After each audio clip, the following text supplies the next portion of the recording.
Hello, everybody, and welcome to another episode of Tales and Tactics Beyond the Book, a show that breaks down the fundamental concepts behind tabletop games and how they're played. I am your host, Max. Joining me, of course, is Troy, and working behind the scenes is our producer, Jay. Today's episode is about shock and horror, essentially fear mechanics or morale mechanics. It's an interesting topic. We had a little bit of an interesting time wrangling together all the things that fall into this category. Yeah, these are the mechanics that model fear, stress, insanity, and humanity. And they show across role-playing games in a very obvious way, but they also are very important to war games, both historical and fantastic. This is a wide category of things, so we'll try and break down the concept first and cover all of the things, because there's stuff that's going to be included that might not be obvious, but I think it's things that negatively affect the behavior or development of a character. And of course, this is entirely themed around the fact that this is probably going to come out just before the end of the month. So spooky time, and we figured it'd be thematically a fun thing to do.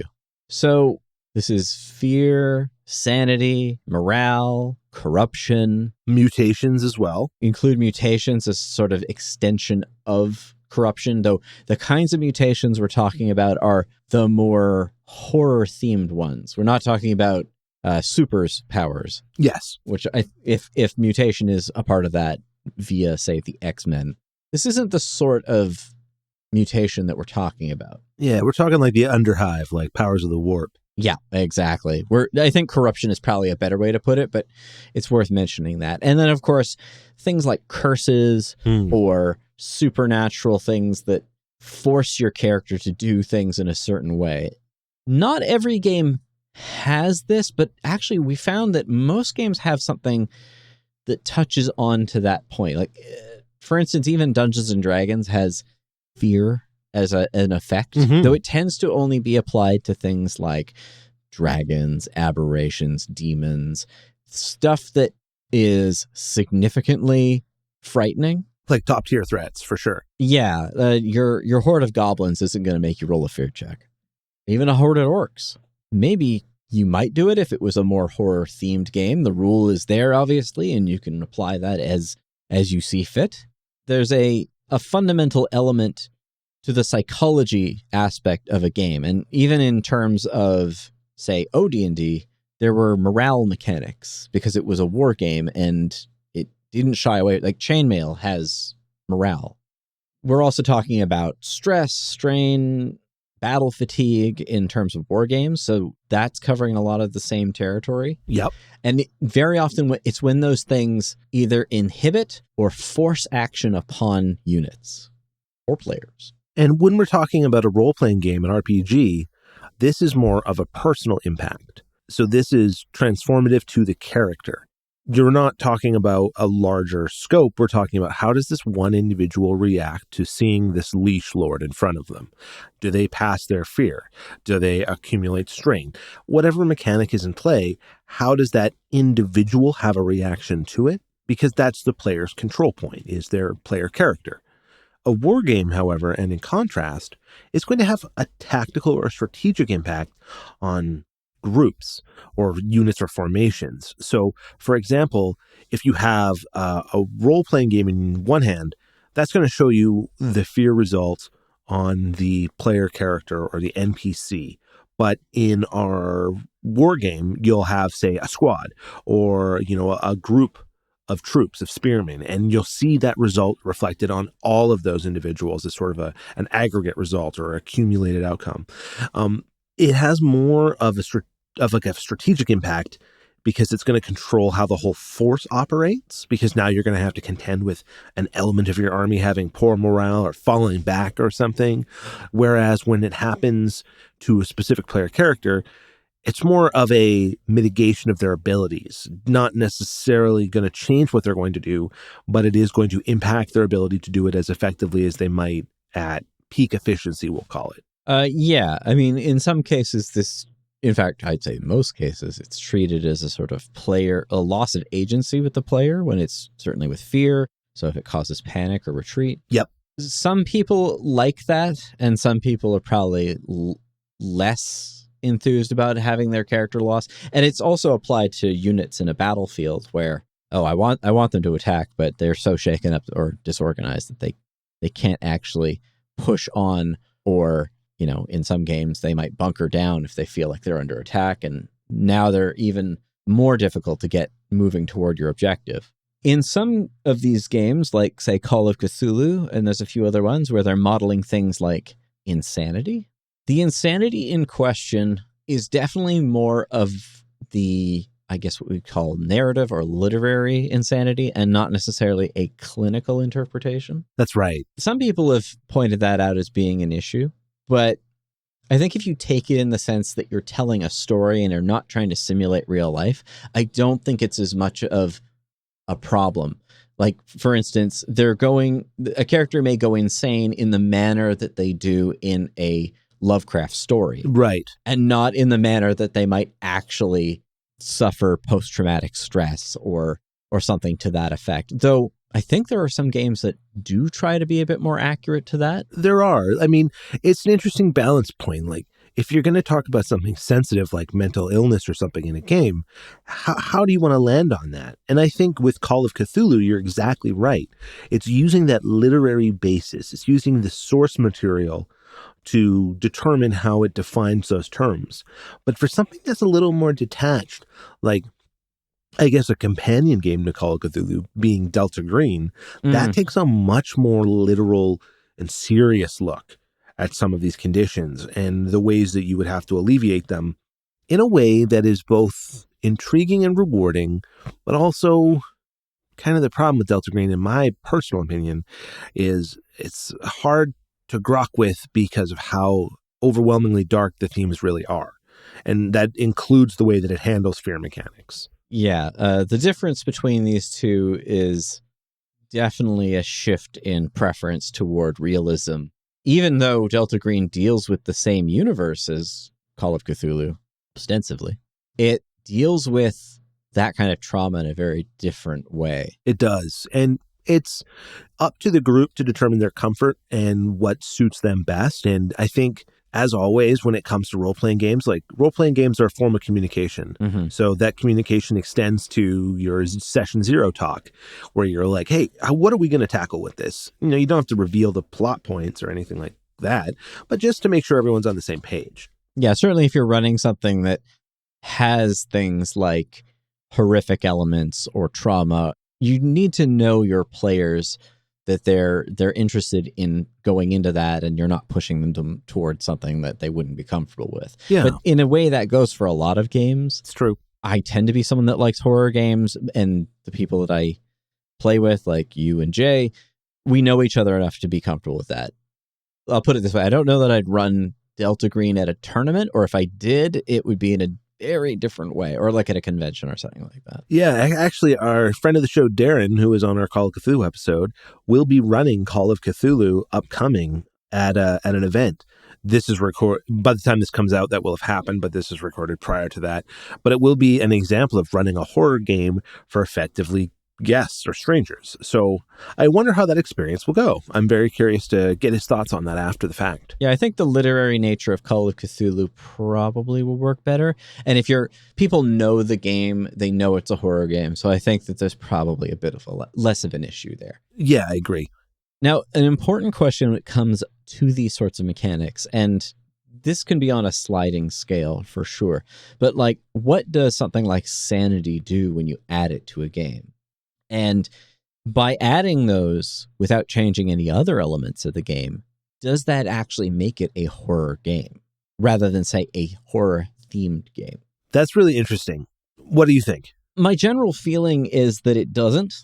It could add some extra elements that might make a game work that way, but if you're playing something like Dungeons & Dragons, again, depending on what edition you play, certainly more recent editions, the characters are probably too powerful and significant for the horror element to really embrace weakness, which is I firmly believe is the underlying element of horror, as opposed to, say, adventure, where strength is, and I don't mean that like literally your ability to lift things, but like strength of character and personality and being competent is a bigger pull on an adventure game, whereas a horror game, and even like horror movies and things like this, it tends to work better when they're ordinary people. I'm not saying there couldn't be an exception to that, but in order for the game to be relatable as a exploration of fear and intrigue, playing someone more relatable and more ordinary works a bit better, whereas an adventure as a game is usually to some degree or another a power fantasy. Yeah. And so you really want to think about it in that sense, where it's about me being awesome at doing things. And it doesn't mean that there isn't failure, and certainly different games handle that in different ways. But it's more like heroic failure rather than discovering the mundane terrors of existence or what you thought was one way and wasn't. And I think that tension kind of needs to exist. That's almost the decision you have to make when you're running a role-playing game or even making one, is where on this line between the strength of the player characters is the game sitting at? Well, I think that's a really interesting question, because you can put sanity in a game, but it doesn't make it a horror game. Because if you've added sanity to what is ostensibly an adventure game, you've added psychological complexity, but you haven't necessarily added horror, because your characters are equipped to contend with the threat. And like you point out, fear is powerlessness in some aspect. So when you have the tools to confront something, it may be thrilling. It may be high stakes, but that's the difference between playing, like a dark fantasy D20 game to a horror D100 game, for example, where you may be equipped in the D20 game. The dice are just examples, but to be able to confront that threat using a magical blade or somehow, while in the horror game, you may be lacking those tools. And if both of them have sanity, that's not what makes them the horror game. It's the fundamental experience that makes them the horror game. The sanity is just the tool to draw that horror experience out into a psychological space. Yeah, I would say that if you had sanity in your D&D game or in something like that, it adds a horror element, but it doesn't fundamentally change what the game is about. You don't feel the same way as you do if you were playing a game like Call of Cthulhu. And that's something that I find really interesting about Warhammer Fantasy Roleplay, is that manages to be a fantasy game that at the same time uses so many horror mechanics that it's effectively a fantasy horror game. Yeah, it does this interesting thing where it kind of splits the difference, where you're definitely not as weak as you would be in a game of Call of Cthulhu, but you're far from as strong as you might be in a game of Dungeons and Dragons, certainly 3rd edition and going forward. You're also playing more ordinary people in that game. The starting professions, if you're talking 2nd edition and you're talking about basic careers and advanced careers. Yeah. But even in the most recent edition, they're very mundane as far as what you're playing. I mean, some of them might seem more significant, like they have nobles and stuff like that, but even those are framed in a way where it makes you good at doing certain things, but it doesn't necessarily make you a hero. No, it might make you a hero, but not a superhero, which is what a lot of D&D kind of feels like from time to time. Yeah, your D&D, your Pathfinder, a lot of these games will give you your own suite of supernatural tools to confront the supernatural before you. Whereas in Warhammer Fantasy, you're lucky if you get a musket. I mean, you could be a wizard, but it's just so rare if you're playing it with your, playing it by the book with character generation, that it's really quite tough to get somebody who is on the same page as the threats you're going to contend with. And that adds, to me, a lot of tension and texture to the experience. I like having the frightened condition in D&D, though. I like what that does to players, and I like how in 5.5 or the 2024 handbook, halflings now have brave, so they get advantage to clear the frightened condition. So there's cool details like that in that game. But the way in which you specifically are like checking against fear to see how you react to being confronted with the demon of Khorne in the Warhammer Fantasy role-playing experience, that is hard to match. You know, it's very visceral, it's intense, and again, like I've been saying, you're oftentimes not going to be on the same level as what you're fighting against. You know, it's going to be triggering that fight or flight response in you, hopefully, in the drama and tension of the scene. Yeah, for sure. It's worth mentioning that earlier editions of Dungeons & Dragons are almost horror games, or they're maybe a kind of horror, because like the Dungeon Crawler, while being a survival game, if you're playing it very much in the dungeon crawling spirit, where we prepare to go into this kind of mythical underworld and try to secure treasure and fight monsters, and not knowing what's behind that door and having the torches go out, there is definitely a horror element to that. But those characters are a lot more fragile, especially at lower levels. Yes. It's true that those characters will encounter. It's almost like the horror element of that game is contained to levels 1 through 5 almost. Yeah. Because once you start to eclipse that, you'll be able to flex. Whereas in more modern iterations of Dungeons and Dragons, and especially Pathfinder, you start at a higher power level. You know, you start as a character of note out the gate, where you're able to contend against threats that would an earlier D&D character just get shredded. Yeah. But then again, I was just playing some 2024 player handbook, you know, just like getting in effectively a demo session, getting my feet wet. And I was surprised at the fragility of level 1 characters. You know, they're still glass, even though there's tools to keep them alive and save them. And they're not so close to death's door as an original D&D character would have been, certainly. Mm-hmm. But they are still fragile, and you have to keep that in mind when you're running something. Like I had a vine blight rip somebody up, and it was just like, oh, snap.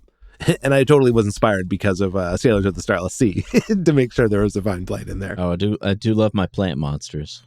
Exactly. They're great. Yeah, I think hit points are kind of an element of that. I think because in Dungeons & Dragons, you get like hit dice, and they drive the progression of the game for how much damage and abuse you can take. But in Call of Cthulhu, it's fixed, more or less. You can't really, because it's tied directly to your stats and your size, and these things don't change. So you really have to always think, oh, well, I'm only this tough, and I only ever be this tough. The only thing I get better at is being more knowledgeable and skilled, in order to keep those things from happening in the first place, and hopefully more cautious as a player and character. Yeah, and again, Warhammer Fantasy sort of still splitting the difference, where you can improve the stat that increases your wounds threshold, but the progression of that is still quite slow. Yeah, it really is. Yeah. The last point about Call of Cthulhu I think is worth making before we get there is that sanity loss is very much tied, it's certainly at higher levels, to encountering the uncomfortable cosmic truths of the universe. And that is a sort of unique element that really sells that idea of losing your mind more than, say, in our previous episode when we were talking about Chill, where that's much more sort of folk monsters. Yeah. And it's a little harder to say you're going to lose your mind by encountering a vampire, just because we're also in like our popular culture, if you're running it as a modern game, we're familiar with the concept of a vampire, so I don't know how stressful that impact would be, except the fact that, oh, they're real. Yeah, I think like seeing some type of elder beast from a different dimension, I love that can cause you to fall to your knees weeping. Like, I love that. That's so metal. Yeah. But when it comes to like seeing the wereman, I just don't think you would claw your eyes out, you know?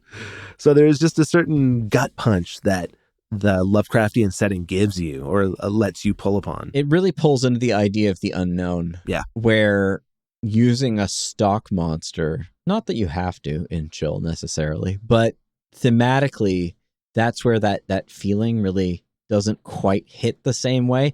The only way I can think of it working is if you went back to like somewhere in the 19th century or even earlier, where it's like communication is less, knowledge is less, and there might only be legends that you might actually believe, and then you run into a werewolf. And yeah, that would be an absolutely terrifying experience. Yeah, you're right. Yeah. So jumping over to war games, There's a number of examples where things like battle fatigue or shock or stress get brought in. A big favorite for us are the Too Fat Lardies games. Yeah, that's right. Troy, you're a little bit more of an expert, but they more or less use a similar mechanic about shock across most of the games that actually have it. Yeah, the majority of their man-to-man skirmish games, which typically are mass skirmish games, if you take the copy they write, where it's like big battles, but still individual dudes running about, you accumulate shock points as you battle. So say you're playing Chain of Command, World War II. As you get shot at, there's 3 outcomes. There's a near miss, which means nothing. There is a point of shock, or there is a casualty. Casualty, you remove the model from the table, but a point of shock, you track with a little marker, or you just put a dice next to the unit and you track it based on the number of pips you show on the die. And that is to model anything from loss of cohesion, stress, minor wounds, small equipment damage, like anything bad that is happening to this unit and degrading their morale and effectiveness is represented by these shock markers. Mm-hmm. And it takes using command initiatives by your leader characters, by your commanders, to remove these points of shock. So it is both an impediment to the unit's performance and the command and control of that unit. So it's a really cool way of having like one mechanic that does so many different things. And shock will cost you dice when you go to attack. It'll slow your movement down. And once you've accumulated more shock than troops in the group or squad, they'll be pinned or start to fall back depending on what specific game you're playing, what specific period you're in. So the shock system of the Too Fat Lardies is so elegant and defining for their games that it's almost how all of their morale works now. And you see similar systems in a game like Bolt Action where you accumulate pin markers. And that's like a very simple version of what shock is compared to how, not more complex the Lardies do it, but with more impact on different systems that the Lardies shock has. Whereas the pin markers kind of have a couple things they'll do in a game of Bolt Action, like they'll affect your ability to activate, they'll affect your shooting, things like that. But with the shock system in Too Fat Lardies, like it's a more holistic impact to your units, and the way that it slows them down, both in terms of command and speed, is just a modeling of the stress and strain they're under in combat, which is effectively a form of fear. Yeah, and so how would you say that compares to like Sludge? Oh, I love Sludge. Sludge is like one of my all-time favorites. That is a game from recent years that was published through Blaster originally, and it is kind of medieval, Napoleonic, and fantasy all smashed together into this crazy mixed setting where when you do damage to a unit, you place gore tokens next to them, which are very similar to the shock tokens that you'll be placing down in Too Fat Lardies. They kind of serve a similar purpose. Mm-hmm. But these gore tokens are representative of the actual blood spilled on the battlefield, the trauma that's inflicted in combat. And in a Too Fat Lardies game, shock belongs to the unit. In Sludge, gore belongs to the table. So everybody that's adjacent it is suffering the morale effects. So in a really bloody battle where you're like just bayoneting the hell out of each other, blood's going everywhere, you're accumulating gore tokens for all wounds dealt. So if there's a unit of 6 enemy models and you do 12 damage to them, so you kill them twice over, you put 12 gore down. You put it all down. So it has this huge psychological impact that like you'll destroy your enemy, but at what cost to yourself? And then you'll have to spend resources clearing gore off the table and like playing your regimental song to recover your morale. And it just has this super visceral feeling. And it really captures this sense that there's something awful happening in your miniatures game, which a lot of games are about super terrible things, right? Like chainsaws cutting aliens in half. But they're very detached from that. And they're just like fun, colorful dice bouncing around. Yeah. But in Sludge, like you're putting, if you look at the artwork that is made for this game, some of the custom creations, like people have made like dismembered limbs on bases that they're putting down as their gore tokens. And there's a real feeling that you're in the middle of it in this game. You're literally putting meat on the table, and that is having a frightening effect to the units. The other thing I think is interesting about that, as opposed to Chain, where it's more of a psychological coordinative element is that you can probably get out of the way of the gore tokens by advancing or retreating because they're in place. They are. And they kind of serve as this cool, like, storybook of what happened in the battle. Like, remember when we fought for this hill and look at all the gore on it now? It's like a memory of what happened there. Yeah. And then when I came around the farm and you stopped me and then all my guys got scared, and like, it's got all these really interesting moments that this mechanic brings. The game is sort of challenging to get to table because you kind of have to convert every unit from scratch, from like historical and fantasy models and kit bash, and kind of hobby it up. Yeah. But if you are willing to do the hobby for this game, which is a worthwhile endeavor in its own right, man, will you get one of the coolest miniatures games in recent years. Yeah, for sure. To jump back to role-playing games, one of my most interesting experiences, mostly good, is the Alien role-playing game. Oh, yes. How it does fear and panic. And it's really well integrated into it. And the elegance and the ability to teach new people how that actually works is really, really neat. So in that game, you accumulate stress from stressful situations, either caused by you or by elements that are happening, whether they be the ship falling apart or some terrifying alien monster that wants to eat your face. When these stress points actually act as dice, which you roll when you make your actions, and they have a positive effect, which is the idea that, if you get to briefly explain the mechanics of the Free League systems broadly, this doesn't apply to every game, but you roll d6 in a pool and you try to get a 6 for a success. In Alien, stress dice add more successes potentially because you can get a 6 on them as well. But if you roll a 1, it induces the potential for a panic. You roll on a panic table and then an effect is given. Now, the effect given is sometimes contagious to the people around you, where you might scream out and other people are now freaked out and they take stress, or they might invoke a panic reaction as well. The gripe that I had about this was how often it can happen in the course of play. So much so that I had to partly nerf the rule so that rather than 1-1 showing up in a roll and resulting in a panic, it was a matter of 1-1 eliminating 1-6 until there were only 1s or 6s left. So essentially having them counteract each other. Once that was done, there were only 1s, that would induce the panic. Otherwise, it was basically like toward the end, and to be fair, I was running a one-shot. Toward the end of that one-shot, it ended up turning into a comedy of errors. Jay was playing that game. I'm sure you could attest to the fact that people were dropping guns and screaming and falling over each other at the mere presence of one enemy. And it was getting a little ridiculous. But the way that it handled the mechanical elements, even just with that little fix, made it a lot easier to handle. But that was a really fun way to handle that. It's very on point when it comes to you see something and something happens. Obviously, there are mechanics and things like Call of Cthulhu and Chill that also have like an instantaneous reaction. But that game really made it easy to jump into that element. And it can make the game flow a lot better than if you were playing something that was more rule heavy. And another role-playing game I look back on fondly is Warhammer 40,000's Dark Heresy. You can look at the first or second edition, and both will do the same thing for us here, because we're looking at the body horror of this game. In this game, you will not come out the other end intact or whole. You are either going to be mutilated or mutated.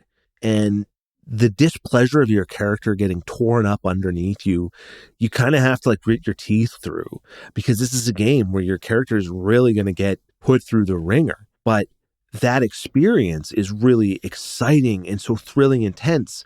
And you do not play Space Marines in Dark Heresy. You're not even Imperial Guardsmen. You're closer to a Necromunda ganger in many respects.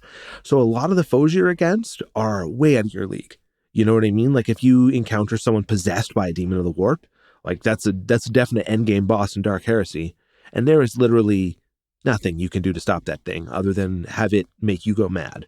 And that's great for the setting of 40K, and also if you want to play a horror game. But it's not really in the like, oh, I'm losing touch with my humanity aspect of the game, because what humanity is in 40K really? It's more that like, oh, my arm got shorn off and now that's like horrific, or I've actually got a tentacle coming out my face where my eye used to be, and that's insane. And like that kind of thing is what makes that game a horror game. And again, it's that thing I keep going back to where you just don't have the power level to compete. Yeah, no, it's very much the idea of like mutation and mutilation being an element. Actually, it's funny because the more lighthearted take on that same idea is Magic and Dungeon Crawl Classics. Yes, it is. If you're playing a wizard, you're embracing the fact that you could come out a hunchbacked, tentacle-covered monster, but you'll own that. In this game, that's the horror element. Yes. In DCC, it's more of the gonzo-ishness of it. Yes. So it's interesting. You could take the same element and spin it two different ways, and you could treat it as horror, but in DCC, but that's not the vibe that I get. It's more about the cost of doing business. Yeah. And I have two other games I want to talk about on like the same note here. The first is The Legend of Five Rings, because that has the Shadowlands and corruption, which is also a manifestation of, or manifests, pardon me, in different mutations or different aspects in the people that it afflicts. So that's a huge part of Crab Clan gameplay in Legend of the Five Rings, is dealing with the Shadowlands, confronting that corruption head on, being the bulwark against those evil forces. Mm-hmm. And then in another game is Band of Blades. This is based on Blades in the Dark, but it's the military fantasy version of that game. And in that title, you are confronted with the hordes of undead that are like consuming the land of Aldermark. And you are effectively staging a organized retreat as you fall back. You will take on mutation and corruption called blight as you suffered like damage and wounds or fear effects from the undead. So it's another way in which you're not everything is intrinsically fear-based, but the opposition that you're going up against is going to give you these negative impairing effects, that cut your character down or change or limit their abilities or otherwise impact your agency. It's a similar take on that corruptional element. And we should also mention that Warhammer Fantasy, obviously having the element of chaos, also has similar corruption mechanics that one may encounter while playing the game. But yeah, it's neat to see that idea that like sort of horrific body horror mutational aspect. It also sort of ties into the similar idea of curses. There aren't too many, aside from being a point of spell variety in, say, Dungeons and Dragons, or maybe some subclasses in some other games. The idea of curses it's ever present, but I wouldn't say that there's a game that bases its curse mechanics on anything particular. However, there's one interesting note of this, which is White Wolf's Mage. So that game has a very plasticky casting system that's more based on interpreting different elements of control, different disciplines or aspects, in order to work out with the game master or the storyteller in that particular case what the outcome of the spell is actually going to be. This also applies to, I guess, the precursor to that system, which is in Ars Magica. But curses in that game are really interesting because they can be tailor-made or bound to objects in interesting ways. I remember an example in one of the editions of Mage about an unlucky coin. So you can take like a penny and give it a quality that basically attracts bad luck to whoever holds it. And then another thing you could attach to it is that it always seems to find its way back to you. And being that it's part of a more narrative game that White Wolf is, or certainly World of Darkness is, you can get away with doing those sorts of things, and mechanically the game is loose enough to allow you to interpret those elements. Another thing that comes up, and we sort of touched on this, but one of the distinct mechanics of all of the World of Darkness games, and Chronicle of Darkness, and probably some other games, so those are the two that come to mind, is the concept of humanity, or its equivalent in whatever game you might be playing. And the idea in all of those games is that you are some sort, one thing to play to the horror idea is that you're playing the monster in most cases. Mhm. Even in Mage, you're definitely not playing an ordinary person. But there's an element between those core games, which is when you're playing a vampire, I think this mainly comes from Vampire, but it has its place in Werewolf. It has its place in Mage. I think games like Mummy or Promethean, there's certainly an element of that. But World of Darkness and its associated games and books have this idea that the monster is a sort of transitional character between being human and being something else. We'll use vampire as an example of this. You have an element of humanity. And as you, in a sense, become more powerful as a vampire, you become less relatable as a person. And there are consequences to becoming too vampire-y, if it's the best way to describe. Yeah. You become more of the monster. Yes. And it's neat that there's a game that actually measures how much of the monster you are becoming. The lack of control you have, even in the world of, say, the Masquerade, even though they accept themselves as being these immortal monsters that feed on the blood of mortals, there is this idea that you can go too far. The Masquerade being the coven or agreement that certain vampire families have made with each other is a sort of agreement that there is such a thing as too far, and there is such a thing as being monstrous even among monsters. So I thought that was an interesting idea, is the idea of being like how much of a human you are. So I think we can kind of like work our way down to the other games that tackle this, but maybe are a bit more novel. Okay. One of the first stop before we go off into the strange world of other games that handle horror is GURPS, and the way that it has fright checks, and there are traits that actually lean more into fear and either being more resistant to it or more weak against that, and there being a range of outcomes that come from failing those fear checks that range from, remember when I was like looking this up, they range from everything from simply being startled to becoming scared stupid, literally, where you actually get like stat damage to your IQ. Yeah, it's kind of brutal. Yeah, and everything in between, from like turning into a nervous wreck to having delusions to having your hair turn white or fall out. It being GURPS, there's an entire range of things, even in the core book, that cover that. Not to mention that there is a horror manual. Yes, of even more detailed, I guess I would say. It doesn't really add more rules per se, but more opportunities. Yes. And it categorizes different sorts of monsters. This is for the 4th edition of GURPS. There's probably a few equivalent books in 3rd edition, because there's just a lot of 3rd edition GURPS is the best resource for random knowledge about stuff in game form that you probably did not need to know. Yeah, that's GURPS essentially. Going into the more indie level, we've got games like a fascinating one that I didn't look into much, but I had heard about is 10 Candles. This is a game where you use dice pools to resolve things. It's definitely a rules light. I don't know that it's exactly as rules light as, say, something like Lasers and Feelings, but it's in that realm. You have a bunch of D6s and you're trying to roll, and each scene in the game begins with lighting a candle. I'll have to look at the rules if we ever review this game, because I'm curious like how big the candle needs to be, because the size of the candle is going to make a difference as to how that goes. But every candle that's lit has dice associated with it.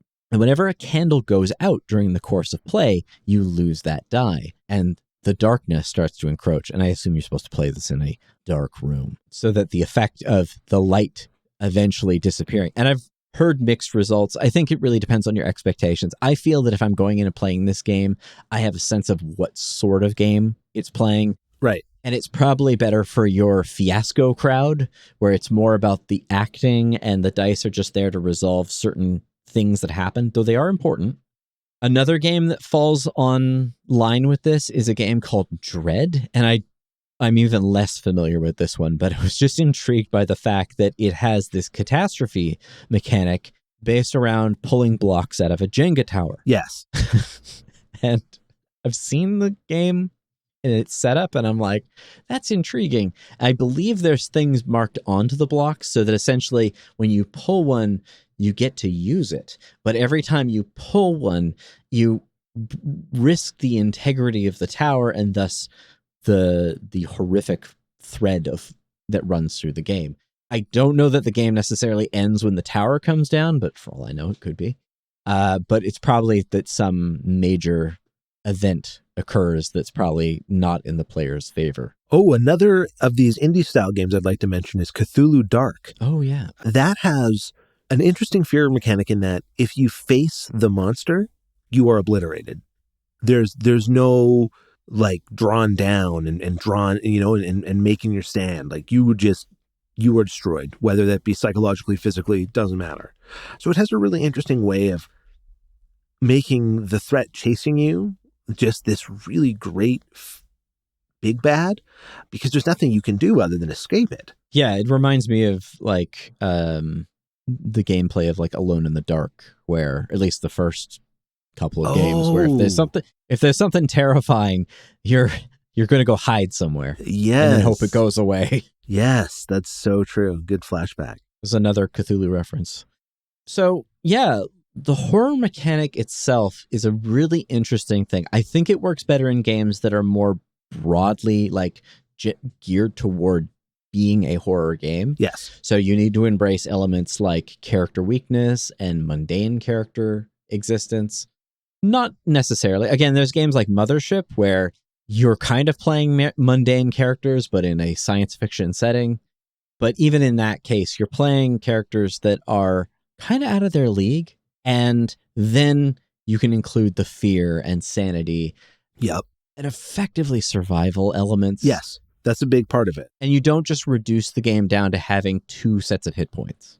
I think that that's kind of where it doesn't really land. Yeah, if your fear mechanic is just there to give you a second stat line to track, it's not doing anything. But if it's an intrinsic part of the game experience where you're drawing on the psychological elements of what your player characters or your combat units are going through, like Call of Cthulhu or Sludge, you're really onto something. And for me, the psychology mechanics of a war game kind of define how good it is to me in many regards. Like if you're not gonna have psychology in a war game, you better have a great reason. And I think the same applies to many role-playing games as well, because your player characters still got brains. They still are gonna want to preserve themselves to some extent. It's true. Yeah, I think that basically hits everything that we were looking at for this episode. And obviously we wanted to be in the horror season. I'm certainly going to, now that we've done this, I'm going to be looking at some horror movies and see if there's any unique things that don't just fall into the fear or going crazy concept. And yeah, I'm going to be thinking more about those sort of horror mechanics, those corruption mechanics, and monsters becoming the monsters that they are, especially if they were people at one point. And then coming into the following month, when we hit November, we will be talking about a recent new release in Bolt Action 3rd Edition. So this is version 3 of the Bolt Action rule set by Warlord Games. It's a hugely well-regarded set of World War II rules. We have some experience with it, not as much as with our favorite chain of command, but it is one that we are really excited to dive in on, and I think we'll have a lot to say. So until then, enjoy the season and happy gaming. Have a great one. We hope you enjoyed delving into today's episode. A big thanks to all of you out there for joining us. If you want to continue the conversation, you can find us on Instagram and YouTube at Tales and Tactics Podcast, or on all popular podcast platforms. Join us again on the next exciting episode of Tales and Tactics.